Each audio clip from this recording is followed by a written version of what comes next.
咦留意到原來佢哋係有開始搞啲話劇，嗰啲話劇咧當然都係圍繞咗精神科呢個受到歧視啊，受到有標籤我哋嗰個，令到我哋生活係想返工啊，想學讀書啊，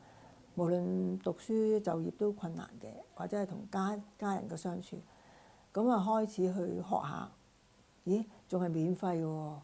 喎，亦都係我係中意喎，因為我自細即係聽廣播劇大嘅，即係所以佢哋講嗰啲語氣啊，點樣去用語氣啊，點樣咬字要清晰啊嗰啲，就開始就嘗試睇下喺呢度即係有冇得學到啲咩嘢啦。咁啊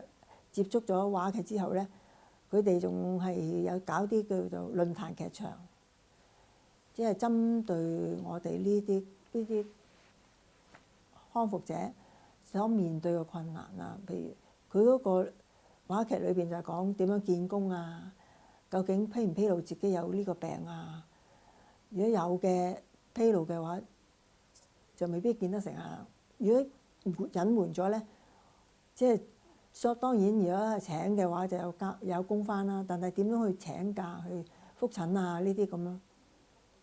咁啊由嗰度去開始學下講説話嘅